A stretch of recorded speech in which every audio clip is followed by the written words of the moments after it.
Mark Goodacre, it's a pleasure to have you here today.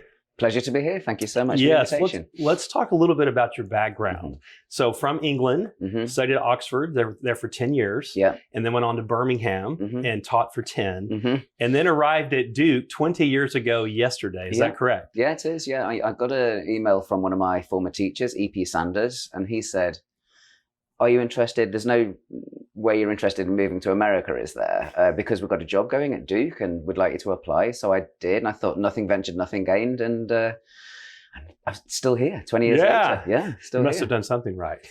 Hopefully, yeah, I hope so. No, you're a first-rate scholar for sure. So professor of religious studies and Christian origins. And typically you're teaching, if I'm not mistaken, Greek exegesis for the most part? I do, yes. I mean, I suppose some of my favorite teaching is doing like kind of graduate classes. You just dig into some text. At the moment, I'm doing a course on John's Gospel, surprise, surprise. And we'll just spend a couple of hours digging into, say, John chapter 9 and, kind of looking at that. But I also do quite a bit of undergraduate teaching as well. I'm teaching a course on Jesus and the Gospels at the moment, which is a lot of fun. I do teach Paul sometimes. I do Jesus in film, which is one of the kind of that's cool. Little bit of variety. And I do non-canonical Gospels as well, which I love. That's really good fun, especially if people that know the canonical Gospels well.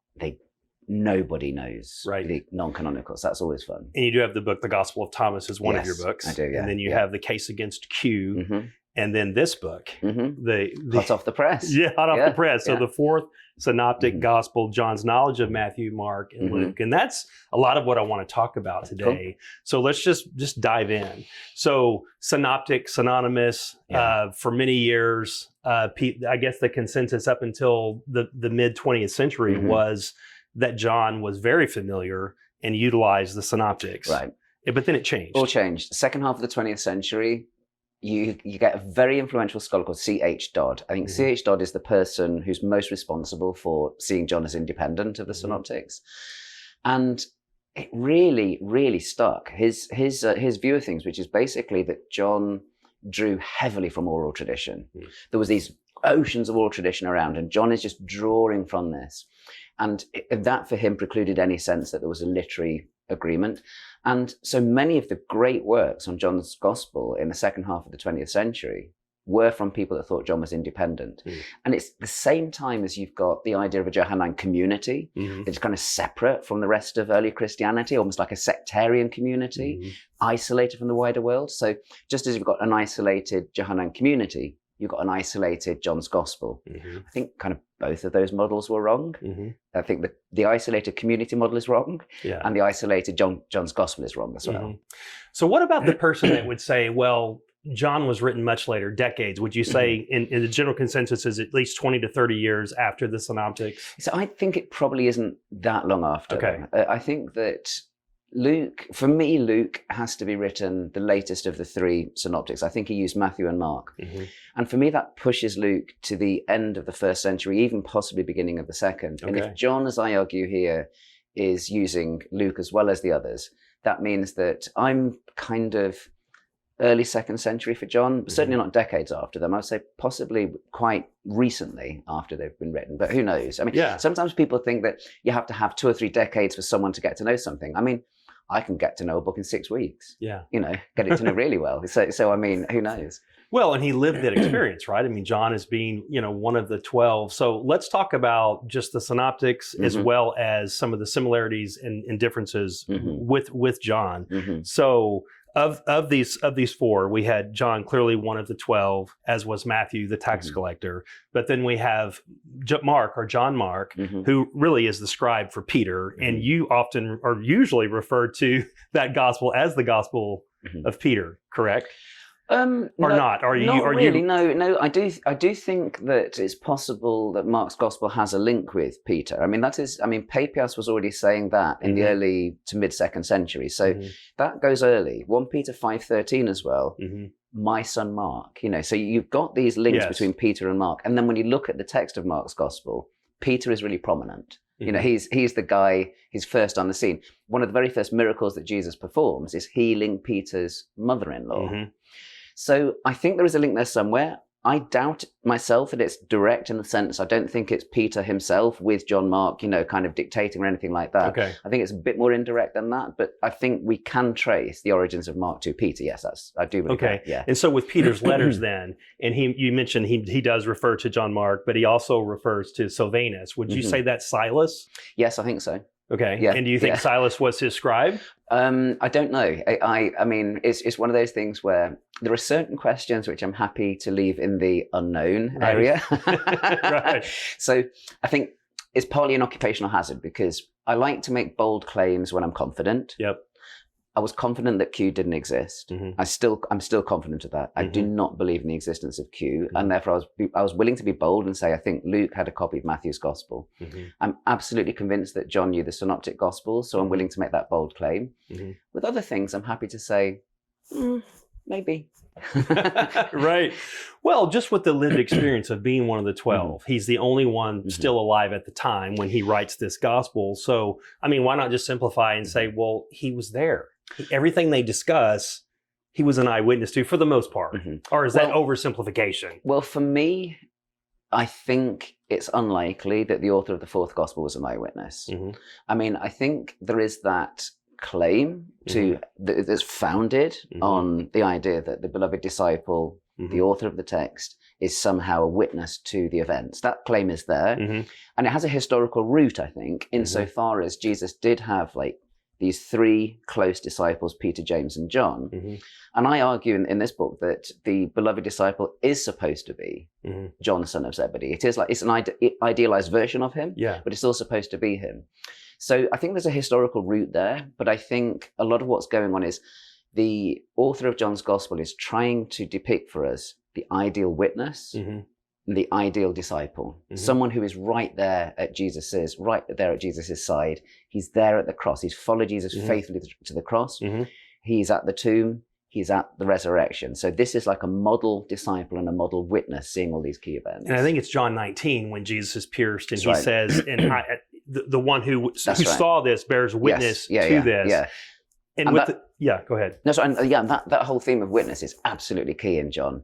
Right from chapter 1, one of the first things you see is the idea of witness. Yeah. This is being witnessed. Even John the Baptist is a witness. So yes, that theme goes all the way through. And the beloved disciple is the key character in making that witness real. And so when Jesus appears for the baptism, for John the Baptist, and he said, behold, this is the Lamb of God. Do you think the author of this gospel, whether it be John, was there? Or do you think they just learned that through oral tradition or the Synoptics? I think he gets it from the Synoptics. I think there's an interesting wrinkle here.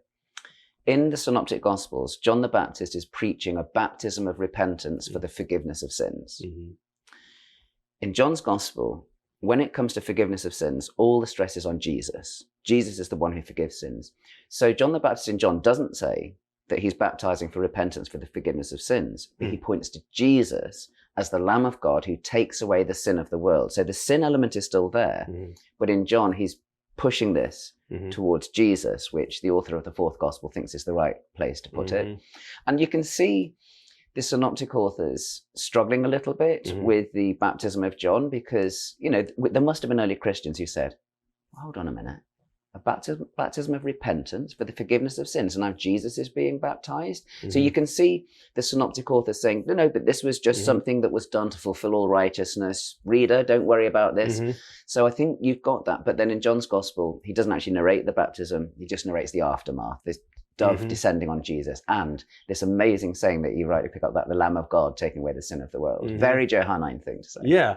Okay, so with the Synoptics, they're essentially starting in Bethlehem.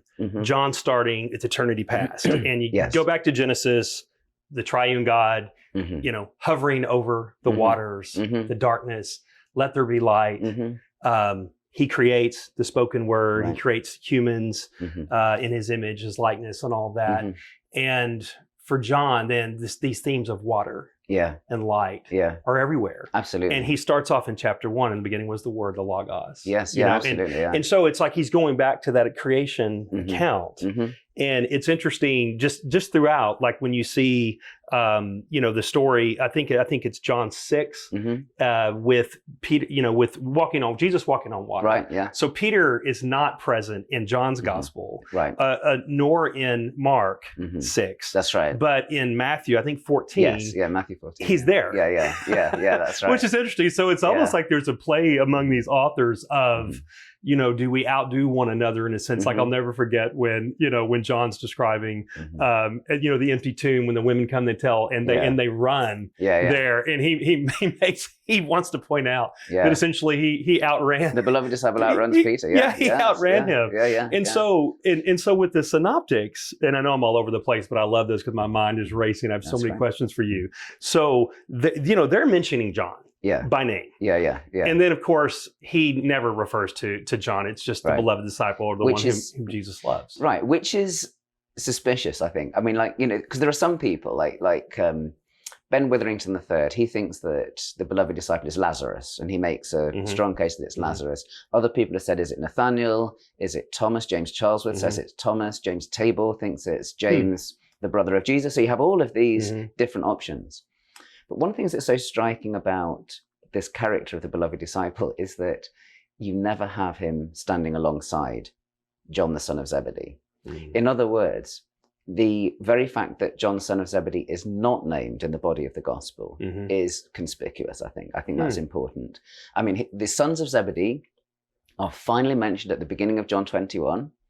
So it turns out the reader does know who they are after all. He doesn't have to introduce them fresh. The reader knows who they are. So I think he is there hiding in plain sight. Absolutely. So, but is that 21 where many scholars say they added on? Because in 20, he says, the reason why I wrote this is to know that Jesus is the Christ, the Son of God, the Messiah, and so that you may believe and have eternal life. And it's as if it ends there. He doesn't know what to do with the post-resurrection. Right. And so then there's 21, and then Mark, essentially you see the same thing in the ending of Mark, which we will or not get into that later. Sure. Well, I do think, I'm with Richard Borkham, who argues, I think quite convincingly, that John 21 is part of what was the earliest circulating version. Lots of people disagree. The main reason why, the only reason why people think 21 is added later is because it looks like the book's finished at the end of chapter 20. Because of the declaration. Exactly. The declaration. It looks like we're done and dusted. These were written in order that you may know, he's the Messiah, the Son of God. And it looks like an ending. But 21, this style's the same as the rest of the gospel.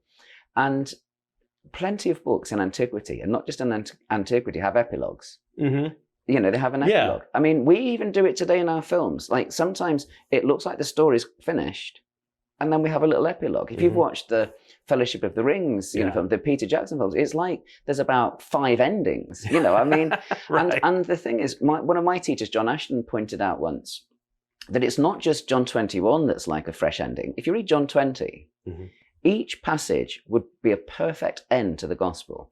So even just before we've had the passage we were just talking about the Messiah, the Son of God, we've had doubting Thomas. And it ends with Thomas saying, "My Lord and my God." That'd be a fantastic ending to the gospel as well. So you've got, or you can go even further back at the tomb, Mary Magdalene, who recognizes the risen Jesus, first apostle to the apostles, And so I actually am very happy with 21 as part of the gospel. Okay, good. But lots of people disagree with me, but there's no textual evidence that, this was added later. It's unlike the ending of Mark. The thing about the ending of Mark is our oldest 2 Greek witnesses lack the longer ending of Mark or the shorter ending, and they cut off at Mark 16:8. There's no equivalent for that with John. You go back to those same Greek texts, like Codex Sinaiticus, early 4th century, John 21's there. But Mark 16:9 to 20 isn't. Okay. So let's talk about the parents for a moment. So Zebedee, Salome. And so they had, would you say it was a lucrative fishing business? Well, it's a great question. First of all, I'm not entirely convinced that the mum was called Salome. A lot of early Christians did make that identification. In Matthew 27, she's just called the mother of the sons of Zebedee, which is quite a mouthful. And in John's gospel, in Mark's gospel, there is a Salome, and there's no mother of the sons of Zebedee. So lots of early harmonists did put those 2 characters together. But we don't know what she was called, and many women in first century Galilee were called Salome. So Yeah. there's a reasonable chance anyway that's what her name was. But that particular one that was, at the cross, Yeah. as well as at the empty tomb as well. Yeah, well, it's strange. In Matthew, she's there at the cross, but not at the tomb for some reason. Okay. But Mark does have Salome at the tomb too. So that's there. Was it a lucrative fishing business? It's really difficult to know. There's a very good new article by John Kloppenborg, which actually explores the economics of the fishing business and the tax business in the first century. So you can actually really dig down and find out how the economics of this worked. A lot of the time, so some people have said, well, look, in Mark's gospel, they appear to own their own boat. So they're not necessarily being like kind of farmed out by somebody else. It's not that somebody else owns the business and they're just working for them. So maybe they do own the business, in which case maybe it's a reasonably lucrative business. It seems like a big deal when James and John leave Dad in the boat with the hired people. So it could be that they were reasonably lucrative. Yeah. And so in Peter, also a fisherman, and his brother Andrew. And what was the relation between their parents potentially and either Mary or Zebedee? Yeah, it's great. I mean, it's fantastic to reflect on these things, because obviously there's so much more we want to know. I mean, we don't even know the name of Peter's mother or mother-in-law. We don't even know the name of Peter's wife, sadly. I mean, I always call her Deborah just because that's a popular first century name, and she could have been. You've labeled her. Yeah, she's in The Chosen. Peter's wife is called Eden. Okay. Now, one thing we know for certain is she was not called Eden, because the name Eden only became popular in relatively recent years. There's not a single example in antiquity of a woman being called Eden. So she wasn't called that. Okay. But I do love that speculation about historical origins. And one interesting contrast here is it looks from the Synoptics like Peter and Andrew and James and John are from Capernaum. At least that's where we see them in action. And therefore related, would you say? Yeah, possibly, or at least just, kind of close friends. But when you get to John's gospel, Peter and Andrew come from Bethsaida, which is really interesting. I mean, of course, not impossible. John does have these fascinating, natty little details like Bethsaida. Where does that come from? Is the idea that that's where they were from, but then they moved to Capernaum and so on?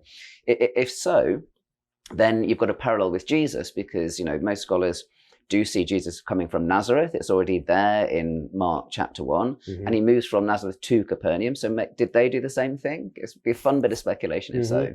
And I've heard it said somewhere along the way that it was maybe Zebedee, his wife, Salome, whoever it was, that they funded for their sons, as well as maybe potentially cousins or whoever, at least the brothers Andrew and Peter, who paid for them to drop the nets, to become the fishers of men. Right.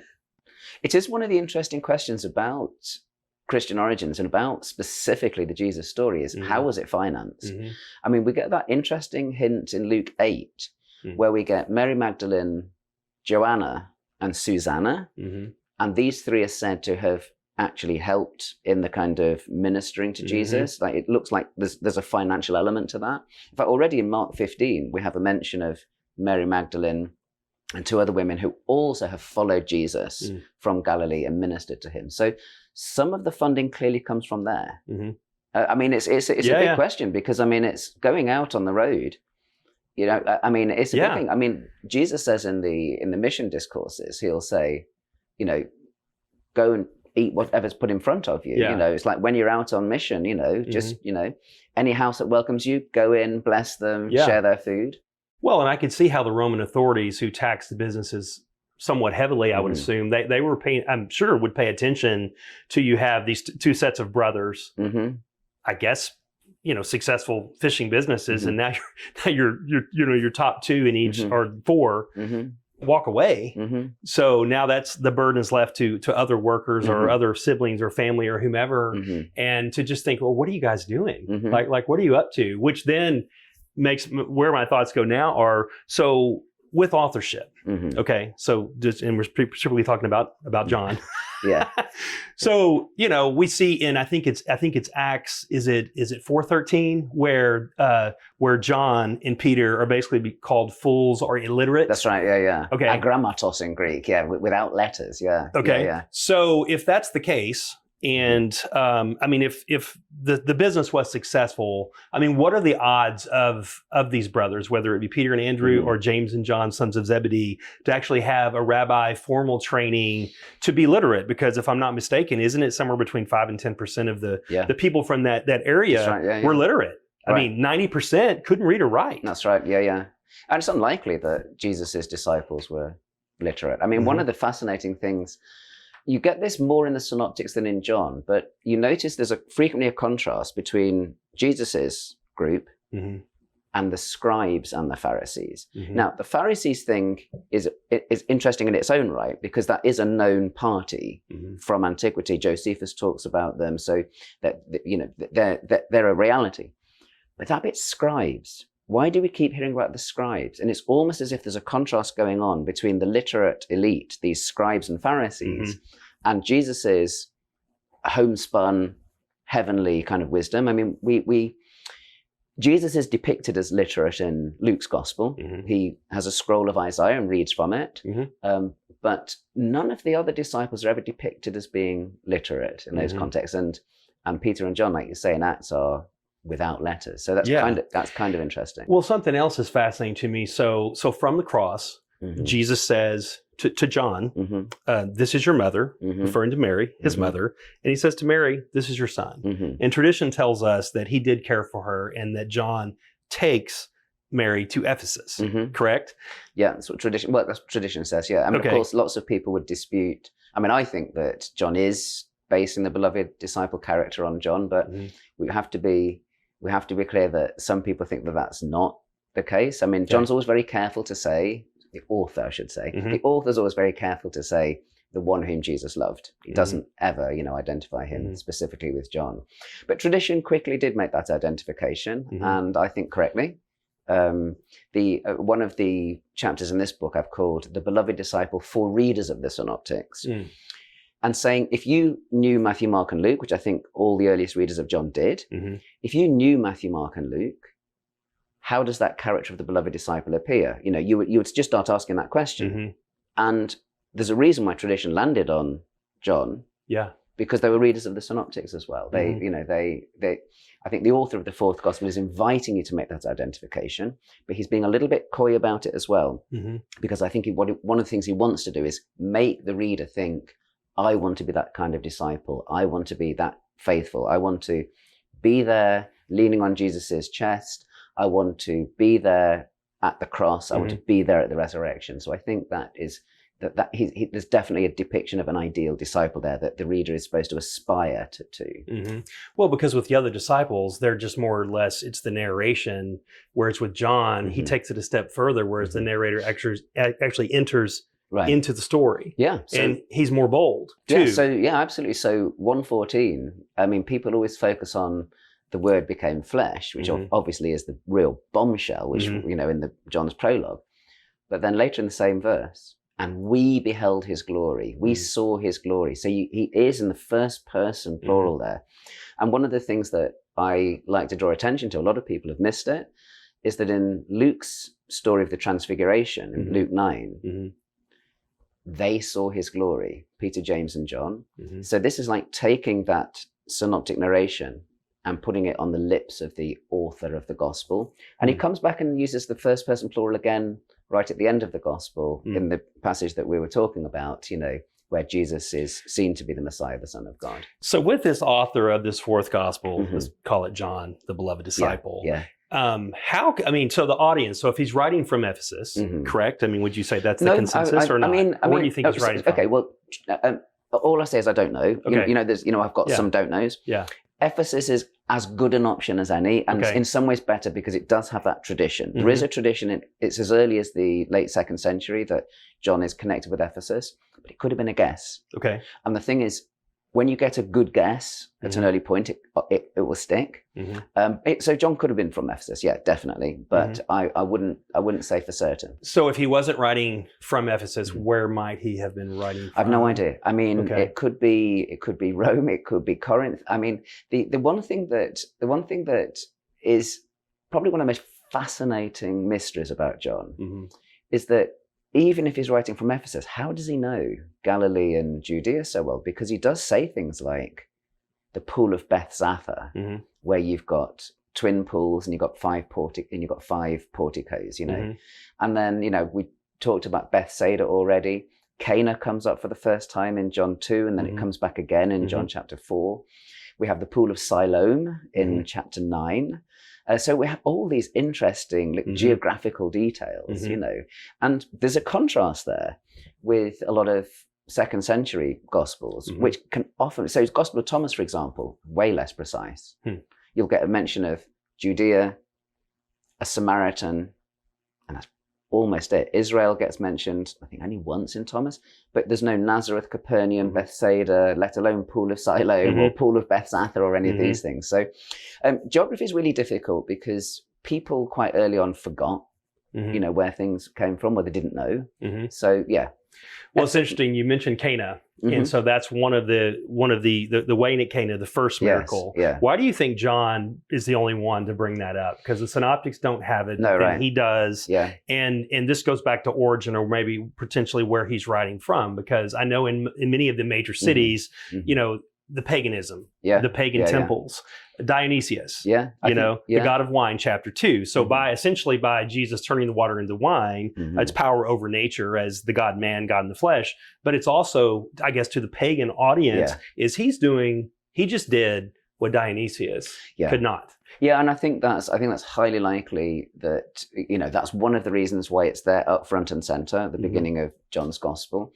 It's interesting, though, that the Synoptics also have talk about wine early on. So you have this question of new wine in old wineskins. You also have the idea of Jesus as the bridegroom early on in Mark's Gospel. You know, they say, well, why do the disciples of the Pharisees and disciples of John fast and your disciples don't fast? And Jesus has this great answer about, well, you know, the bridegroom's with them. Why do you? So, and then the next thing we know, Jesus is at a wedding in John's Gospel. You know, and we don't find out who the bridegroom is in there. Let's back up. So, the anonymity of the Gospels in the earliest days, in terms of not having the Gospel of Matthew, of Mark, and so forth. But we do have with the Church Fathers pretty early on. I would say second century, where talk about that a little bit. The thing is, I go different ways on this. I mean, for years I taught that the Gospels are all anonymous, which in a certain sense, formally they obviously are, because you don't get Luke saying, "Dear Theophilus, I, Luke, da da da da." He just doesn't he doesn't ever say. He doesn't even use the first person except right at the beginning in the prologue. Matthew never says, "I, Matthew, was doing this, that, and the other." Mark never says, "I, Mark, was doing that." So in that sense, they are formally anonymous. But the other reality is that we never ever have them. We have no single text of Matthew, Mark, Luke, or John that has a different name. Yeah, no alternatives. No, there's no gospel according to Kevin. Never been questioned. Yeah, we don't look at it. Oh, this person thought he was called Kevin. You just don't have that. It's always John is always John. Mark's always Mark. And the thing is, if you had more than one gospel, I mean, I think that, you know, John Newell III of the Synoptics, how did he conceptualize them? He didn't think of them as Gospel 1, Gospel 2, Gospel 3. They must have had a name attached to them. And our best bet is that they were those names. I mean, Simon Gathercole has a really interesting article about this, thinking about how were they categorized. And just because within the body of the text they're anonymous doesn't mean that there wasn't a tag on your scroll that identified it as Mark's Gospel. And so would a scribe at some point added that? Or did these church fathers or Papias or whomever say? It's a great question. I think you have to call them something as soon as there's more than one. If you've got just Mark's Gospel in your church, then you can call it the beginning of the Gospel of Jesus Christ. You can call it, that's what Mark seems to call itself. But as soon as you've got Matthew's Gospel as well, what do you call Mark? You can't call it the Gospel. So you have to call it the Gospel according to. And so, you know, you basically have, and then you get Luke come along, you've got to call it something. You can't just call it Gospel number 3. No, it makes perfect sense. You can't call it to Theophilus. What kind of title is that? So since they circulate so early with those names, I'm beginning to think that Simon Gathercole might be right. Okay. And that even though they're anonymous in terms of the body of the text, they had to have early identifiers. So what about Jesus's brother James that has that epistle. And of course, there's Yeah, also Jude. But fascinating. James does mention, this is James, a doulos, a servant of Christ. He doesn't have to say, I'm the brother of Jesus. And that, but he wouldn't have had to, because everyone would have known who he was as a leader of the church in Jerusalem. Yeah, that's one of Correct? the things that Richard Bauckham argues. He says that the fact that he doesn't make a kind of big deal about who he is means that people think, oh, it's James, that, who was so important in early Christianity. I mean, many readers of the New Testament miss him because he's not prominent in the Gospels. He's there, but he's not prominent in the Gospels. He's not even that prominent in Acts of the Apostles. He pops up in, seems to be running the show when you get to Acts 15, and it's almost a surprise. But you read Paul's epistles and you realize that James was very important. When Paul first goes to Jerusalem in Galatians 1, 3 years after his call, he says, I didn't meet any other apostle, because he's spent a couple of weeks with Peter. I didn't meet anybody. Oh, I met James, the Lord's brother. And you're like, wow. So when he goes to Jerusalem, they're the two guys he meets, Peter and James. Well, and thinking about it, if I was there, that he'd be the one I'd want to speak with, Yeah, right? me too. You knew him better and longer than the others. Absolutely, yeah. Right? Yeah. If I could get in a time machine, I would absolutely love to meet James, the brother of Jesus. Yeah, and so with these other siblings, because there's 4 brothers mentioned by name, and it says sisters plural, and we know from Paul and that they didn't believe he was the Messiah supposedly until after the resurrection. Well, it's a curious one, because in Paul, you wouldn't know if you were just reading Paul's letters. You would never know that James, the brother of Jesus, had a rocky start, because he mentions a resurrection appearance to James in 1 Corinthians 15, but he doesn't say anything about prior to that. But then when we get to the Gospels, we do see them as being not entirely sympathetic characters. Even in John's Gospel, in John 7, although James is not mentioned by name, we do get a mention of the brothers of Jesus, and they're encouraging Jesus to come out publicly. Yes. And Jesus is like, no, it's not my time yet. Do you think they're resentful, or they're doubting he's really the Messiah at that point? If you correlate it with Mark 3, where you get this, Jesus says, who are my mother, who are my brothers, that those who, do the will of God.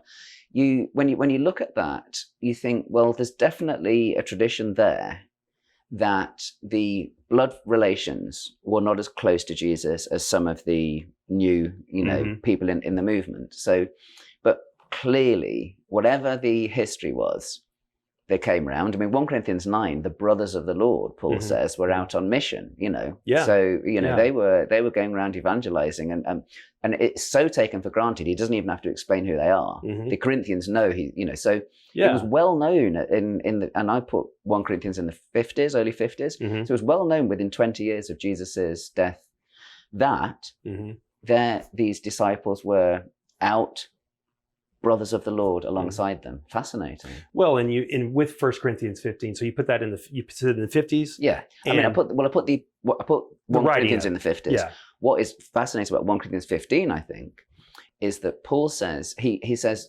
basically he's going to remind them of basically what they'd already received. I received what I also handed on to you, he says. And then he goes, that Christ died for our sins, that he was buried. And then the first person he mentions on that list is Peter. And you're thinking, that stuff goes back early. That stuff goes back it had to have really been within early. a few years, right? Exactly. So Paul has gone down to Jerusalem and has spent his 2 weeks with Peter. And then takes it 3 years. Yeah. And that basically means that Paul had got this, kind of gospel message, pretty early on in the 30s. And then he's clearly told the Corinthians the outline of that story before. Because he's reminding them. He's not telling them this for the first time. It's a reminder, And when he's writing 1 Corinthians 15, he attests that the eyewitnesses are these people during the 40-day period of the resurrection appearances to over 500 people.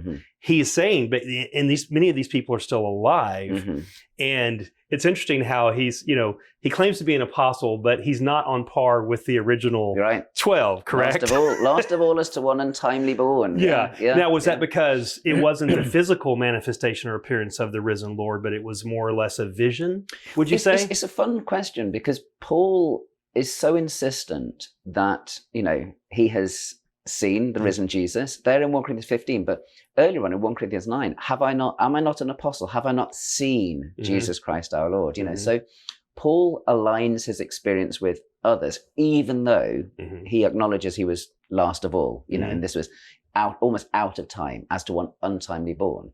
But Paul connects his apostleship to having seen the risen Jesus. Absolutely. Acts of the Apostles does something a little bit different, because in Acts of the Apostles, it looks more like a vision, the way that Luke tells the story. He's on the road to Damascus and, Jesus appears to him. It seems to be a little different from the earlier appearances that the disciples have had at the end of Luke's gospel. But Paul is absolutely insistent that his resurrection experience is only different from the others in that it happened out of time. Okay. So with the women, we referred to them earlier. And I know, like in Mark's gospel, you see the disciples in their blunders, or like buffoons in a sense of all the mistakes they make and all of that. And yet with John, now what we're seeing is, it seems to be a more prominent role or reverence for the women, almost as if being the faithful ones from the beginning through the cross with Mary and Salome, and then at the tomb as well. Talk about that a little bit, and the fact that they're the first witnesses of the gospel. Right. I mean, it's one of these fascinating things. Already in Mark's gospel, you have the idea of several women being those who were present when the male disciples had fled. So you do have Mary Magdalene and Salome and the other Mary in Mark. And then John has something very similar. So, in John 19:25, you have Mary Magdalene, you have Mary of Clopas, and you have the mother of Jesus.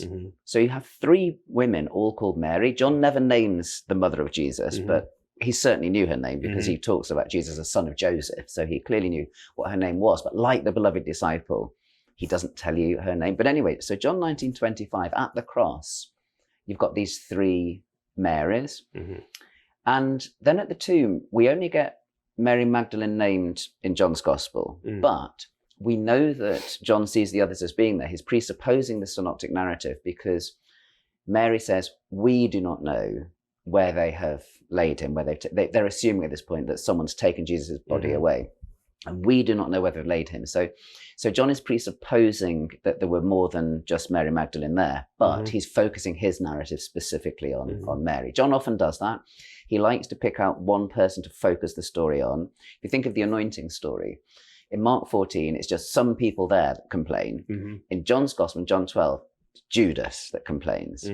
Or you think of the arrest scene, the person that chops off the high priest slave's ear is anonymous in the Synoptics. Oh, it is anonymous. And then in John, it's Peter. Yeah. And the high priest slave, anonymous in the Synoptics, and in John, he's called Malchus. So John will do that. He brings this real life and specificity to his characters. And you think he's maybe giving more detail where they just had left out for whatever reason? So I talk about John's dramatic transformation of the Synoptics, by which, not dramatic in the sense of big time, but in the sense of drama. More color. Dramatic mode, exactly. Yeah. So he likes character speech. So where you have things in narration in the Synoptics, like, they'll say that John is a voice crying in the wilderness, prepare the way of the Lord. That's in the narrator's voice in Matthew, Mark, and in Luke. In John, it's in John's voice, John the Baptist's voice. I am a voice crying in the wilderness. And so John likes that. John likes the author, John. Sorry, it's very different when you've got John the Baptist and John's Gospel. But anyway, the fourth Gospel's author likes to bring forward elements of the dramatic, and I think that's part of it, the color. There's a reason why when you get Jesus films, they frequently go to John's Gospel for some of the more entertaining dialogue, because it's rich. Look at the conversation between Pilate and Jesus, where Pilate says, "What is truth?" Yeah. Every passion narrative includes that amazing line, So yeah, John, excellent at bringing out the drama. The story of the blind man in chapter 9, and you've got the parents in the drama as well. And this person comes to life as a real character. Do you know what I mean? Oh yeah, absolutely. You really feel like you can see it.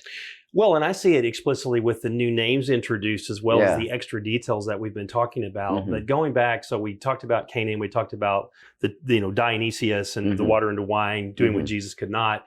And then you get to chapter 3. Now, growing up, sports fans, you watch, typically at a Super Bowl or you see the guy holding up the sign, the John 3:16, the most arguably the most famous passage, in history, certainly from the Bible. Yeah. And yet what preceded that in 14:15, when John says, with the detail going back to, in the wilderness, the disobedient Israelites, they're being bitten by the snakes and harmed. And God said, I think it was Numbers, where he says, to Moses, hold up that staff, the snake, and they will look and live or be healed. Correct? So with this God, Eclipsius, the God of healing, if I'm not mistaken, at the entrance to that pagan temple was a staff with a snake. And today you go to the hospitals, you'll see the symbol of the serpent with, representing, the healing. On the ambulances and so on as well. You do see it. It's there all the time. And so for this author, for John, I don't think it's coincidental, back to the audience, whether he's writing this from Ephesus or wherever, but he is, for the pagan readers, our audience. Do you think, is that a stretch, or do you think that potentially? No, I think he's one of the reasons why John's gospel, I think, got traction so early is that it makes sense to both a Gentile readership and a Jewish readership.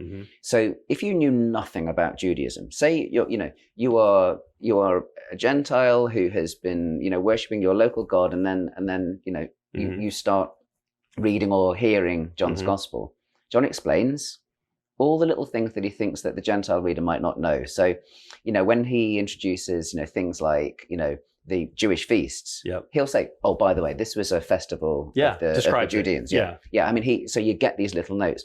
Even first chapter, and they said Messiah, which means Christ, he says, So, he does that. So the Gentile reader has a way in. It's like they're not alienated.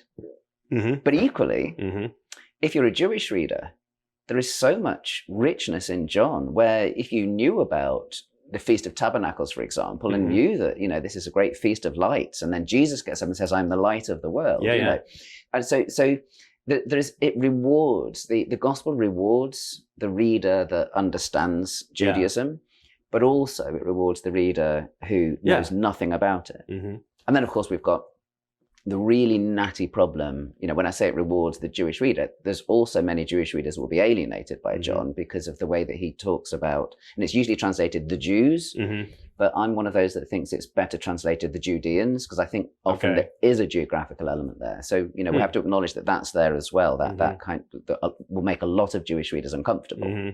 Friend of mine that's really into the pagan and the mythology and that, is he's reading this, his comment to me, and he's agnostic, okay? And he says, whoever wrote this piece of literature, this Gospel of John, because he just read it in the last years, he said it's probably the most brilliant and fascinating work of literature that I've ever encountered. And I said, why? And he said, because, me understanding Dionysius and Eclipsius, and I'm sitting here reading, I'm like, how in the world could this disciple of Jesus, this fisherman or whatever, how could he know that? Like, how did he weave that in? Because in my mind, as I'm reading what happens in 2 with the water into wine, and I'm reading in 3 and the foreshadowing, I guess, of Christ must be lifted up as the serpent, as the God of healing, the ultimate healing. He's like, I'm baffled. Like, how could this author have known all of this? Well, and of course, that's why lots of people, including me, think that it wasn't that John. Okay, sure. Like I say, I think that the author of the Fourth Gospel is trying to link the beloved disciple with John, son of Zebedee. I think, that's definitely there. But I don't think it's the historical John, son of Zebedee that's writing all that stuff. Okay. But, opinions differ on these things. Well, they do. And then you go back just to the resurrection itself. I mean, I think for Christians in the world, 3 billion maybe, that's inexplicable. I mean, how in the world could, if this ragtag group of disciples following the cult leader in an obscure area, there had been, even in Acts, it talks about when Gamaliel does his thing about we've seen others claim to be the Messiah, and then, they die and they scatter. And yet here, these early disciples, it's irrefutable, would you say, that the early generations of believers, starting with the disciples, the women, there's no doubt in their mind that they saw the risen Jesus. Yeah, absolutely. One of the things that I think never flies as a theory is the idea that Christians later on projected this, or, sometimes people in apologetics will say, how could they possibly have, would this message have spread if they'd all been liars? They knew. Sure. There's no, I would say, obviously we're dealing with ancient history, so we always have to say, sure, but clearly Peter, James, the 12, the 500, they clearly believed that they had seen the risen Jesus. And to the point of being willing to die as martyrs. Right, yeah. Most of them. Yeah. There's no question that they believe that very strongly. And if you look at the passion with which Paul believes he's seen the risen Jesus, there really is no doubt in his mind. When he says, if Christ is not raised from the dead, then I'm the most foolish of people. He really believes that. Yeah, absolutely. Yeah. And then the subsequent generations, with, I guess, Ignatius and Polycarp having known John, or Clement of Rome with Peter, and maybe you would say Paul as well. And you watch these subsequent generations carry the message forward. What did they have to gain? Right. Well, right. The passion of the early Christian movement is pretty striking. No question about it. Yeah. So when you've at the highest level of scholarship, I put you up there with the tops. I really do. I tell people, I'm like, this guy, Mark Goodacre, is top 3. I really believe that. And yet I know some of your colleagues, they know obviously the Greek backwards and forwards, and their scholarship is, and you guys are congenial and you get along and respect one another, and yet some believe that Jesus was the Messiah, the risen Lord, and some don't. Right. And in your own journey, I guess thinking about that and the things, it's like, wow. Well, I suppose one of the ways that I tackle this is there is a difference between teaching in a department of religious studies and teaching in, say, a divinity school, in that my colleagues in the divinity school will pray at the beginning of class, and it's taken for granted that they're on some point in their Christian journey. In the religious studies department, I'd probably get the sack if I prayed in class. I'm not sure I would. But the point being that when you're looking at it from a religious studies standpoint, there is this real joy that you can actually say, I'm going to treat this material the same way that my colleagues in classical studies treat their material. We're going to have critical distance. We're going to be absolutely fair, in the way we study it, but we will still look at it as a historian looks at ancient texts. And there's a real value in that, because then people see, there's a couple of sides to doing a kind of religious studies approach, as it were.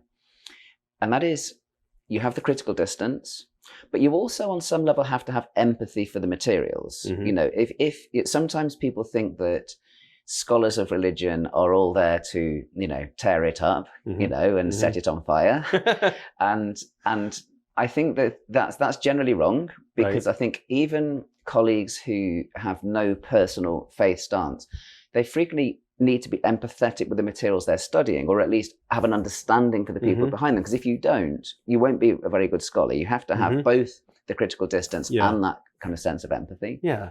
So what about the ones out there? I won't mention names, but I had one of these professors as an undergrad, and the guy, it's as if he was so determined to shape me into his way of thinking. He had denounced the faith. He was Catholic, and something went awry, and whether it was theodicy and he knew the scriptures well, but he no longer attributed them to being somehow divinely inspired or still as important for his life. And yet it's as if he wanted me to think critically, which I appreciated. And I think many do need to be challenged, and, because of just how naive and the blinders that many evangelicals go into the world in their respective colleges with.